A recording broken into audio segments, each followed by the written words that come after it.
In football, when England goes to the World Cup, before now, it used to be United Kingdom in the World Cup, not Wales, not Scotland. All right? Before devolution, before they separated them, they went as one country. But when you go to rugby, they appear as different countries.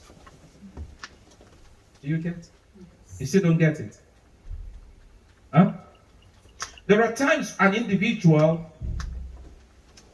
represents himself as an individual will become what? An institution. Okay. If I say the Michael family,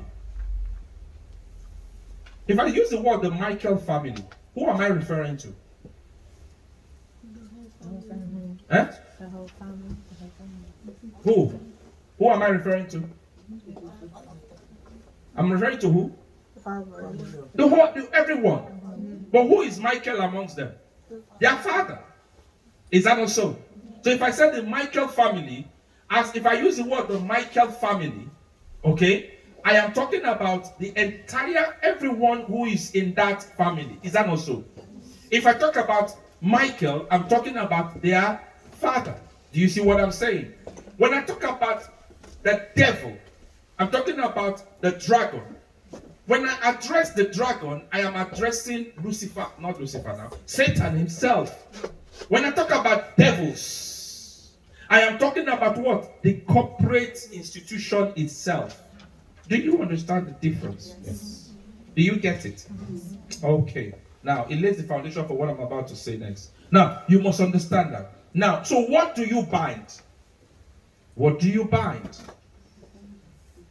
You don't bind the dragon. You don't bind Satan.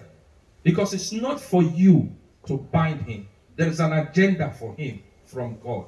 What you bind are the devils. The demons. All right? The spirits that are causing the destruction. Now, what is binding?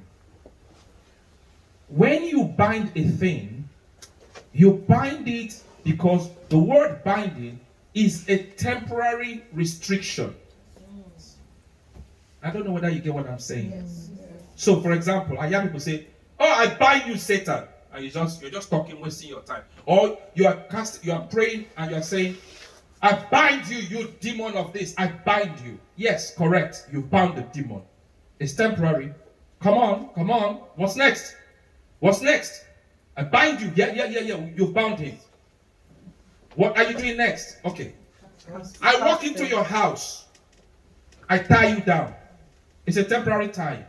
I want to rob you. What do I do next? I rob you. Straight away. Do you see what I'm saying? So if I tie you at the door and I stand with you there, police might come and catch me. You see what I mean? So many of us stop at "I bind you, Satan." He's bound. What's the next thing?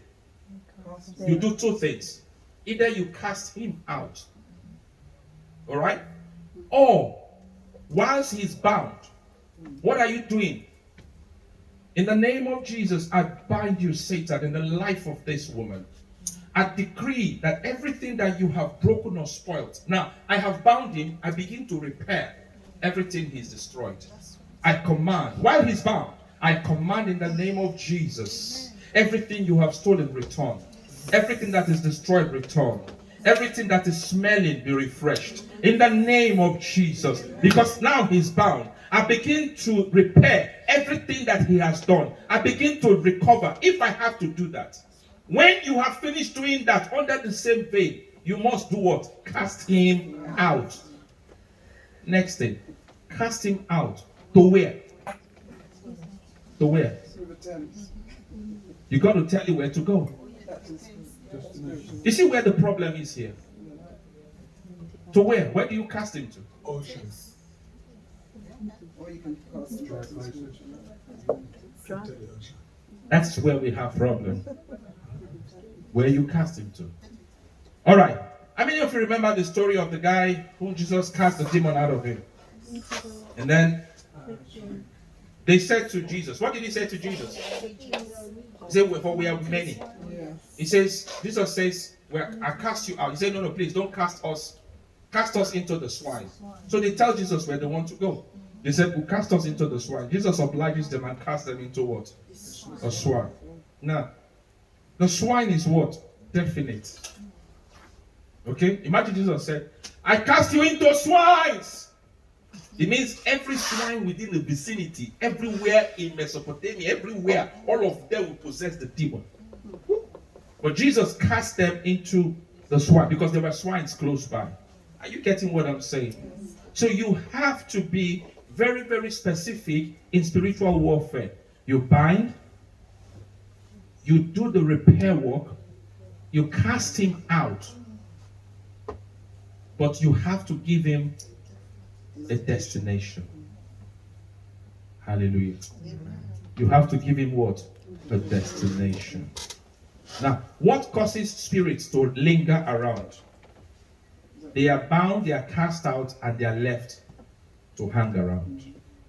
Are you getting what I'm saying? They are bound, they are cast out, and they are left to hang around. Even at that, they don't jump into the human spirit. Who are the people that they can jump into easily? 1, people who are not born again. 2, people who are sleeping while the activity is going on. So if you are sleeping whilst deliverance is going on, you are duty bound to get it. All right?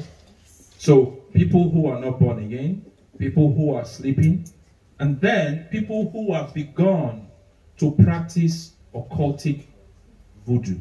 So, for example, you have visited or you have gone to palm reader, or you have gone to a voodoo priest place, or you have gone to see a seance, or you have gone to see all this. Once you have gone to those places and you have not cut yourself away from it, let me explain how this works, and then I will pray with you now. You must understand that every time you come in contact with a spiritual being, it's like a dust stain. Let me explain this. When you come across a spiritual being, you come in contact with a spiritual being, whether it be God, whether it be Satan.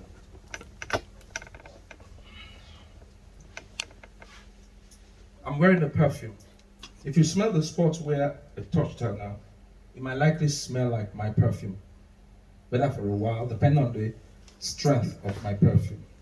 So when you smell, it might smell that way. So I've had a brush with her. Now, every time you come in contact with spiritual beings, there is a brush, so to speak. You carry a smell. Okay? Now, what happens is when you come in contact with them, the same thing if you come in contact with the Holy Ghost, he leaves his smell on you. Okay, so anywhere you go, you discover, you begin to find favor, things are happening. They say, where are you coming from? I'm coming from the presence of the Lord. The same thing too, when you visit voodoo doctors or palm readers or read all of those things, you have a brush with spiritual beings. And so when you step out of the place, you are carrying a certain smell and you are carrying a certain mark on your spiritual personality. Am I making sense? Why do we ask you not to go to those places? Not because we don't want to lose you as a member in the church, no, but because of the fact that when you go to such places or visit such places and you carry such a stain, everywhere you go, they follow you about. You see the problem with that? Okay? Now, demons don't follow in ones. Just as I will never send you out on evangelism in ones, I send you out in what? In twos. So demons don't go in ones. There are demons who go in threes, demons go in sevens, they go in 21. Remember I said it earlier when we started. So they go in those array, that number. And so you find that every demon, for one demon that you've had a brush with, you're probably having 7 coming along with it. Alright? And so, because demons are lying spirits, you find that a demon, because it's incapable of telling the truth, when a demon comes in, the one that will manifest is the one that is strongest in character. Have I confused you? Okay, so I have a brush with 1. 7 follow. Out of the 7, there is one that is more stronger than all of them. Maybe he is called the spirit of lying. Or maybe it's the spirit of stealing. is the one strongest. He is the one that will show up in my life. But the demon that I had the brush with is not the spirit of lying. Have I confused you? No. Are you seeing what I'm saying? So I have gone to visit a voodoo doctor. I've gone to places I'm not supposed to go. I've had a brush with a demon spirit. But the one I had the brush with is not what I manifest.